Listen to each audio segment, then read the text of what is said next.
स्वागत है आप सभी का मूर्ति नॉलेज में। और आज हम लोग शुरू करने वाले हैं एकाधिकार की स्थिति में या एकाधिकार बाजार में एआर और एमआर वक्र की व्याख्या।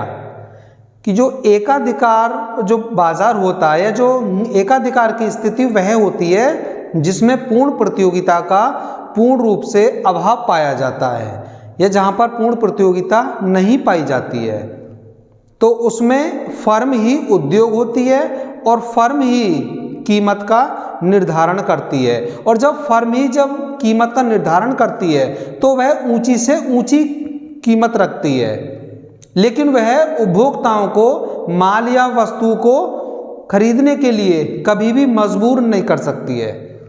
तो उसे फिर कीमत, ऐसी स्थिति में उसे फिर निश्चित रूप से कीमत घटानी पड़ती है ताकि उसके माल की बिक्री हो सके। तो अब इस एआर और एमआर वक्र की व्याख्या को हम एक चित्र की सहायता से समझते हैं।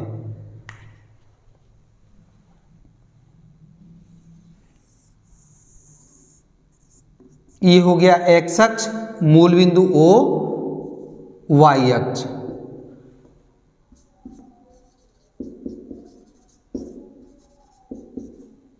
एकाधिकार में एआर और एमआर वक्र, एमआर की स्थिति।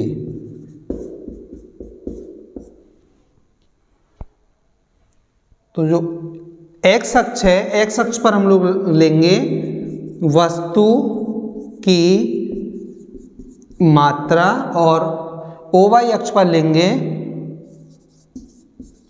कीमत या लागत। इस प्रकार से तो जो एआर वक्र होगा वो कुछ इस प्रकार का होगा और एमआर वक्र इस प्रकार का होगा। एआर एमआर वक्र, ये बिंदु हो जाएगा ए। शुरू में क्या होता है, जब फर्म वस्तु या माल की कीमत ओए रखती है जो कि बहुत ऊंची कीमत है, तो इस ओए कीमत पर माल की शून्य बिक्री है, यानी माल या वस्तु बिल्कुल भी नहीं बिक पाता है, तो फिर क्या करती है फर्म, कीमत को घटाती है।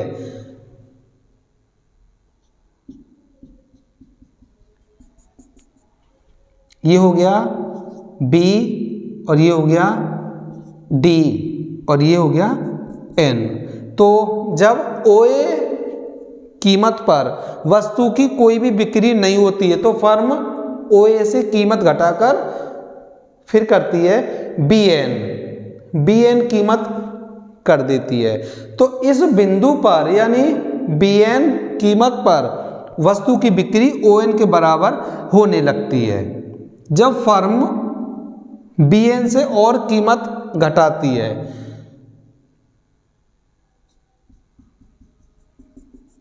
यानी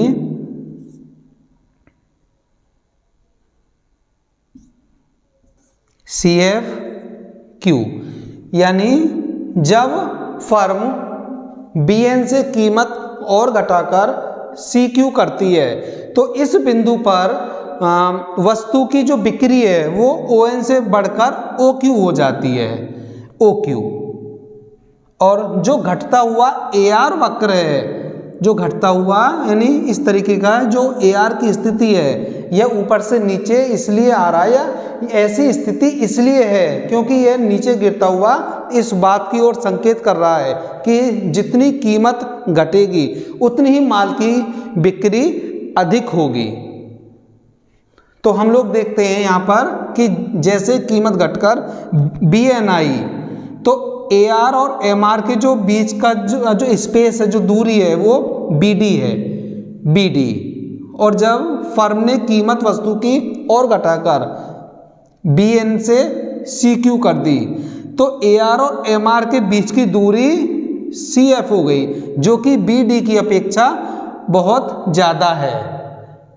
यानी ये बढ़ती हुई दूरी इस ओर संकेत करती है कि एमआर वक्र एआर की अपेक्षा अधिक तेजी से नीचे गिरता है। तो ये था एकाधिकार की स्थिति में AR और MR की स्थिति। और जो AR वक्र होता है, यानी AR वक्र ही कीमत या मांग वक्र होता है, मांग वक्र या मांग रेखा होता है इस तरीके से। तो ये था आज एकाधिकार की स्थिति में AR और MR वक्र की स्थिति या फिर व्याख्या।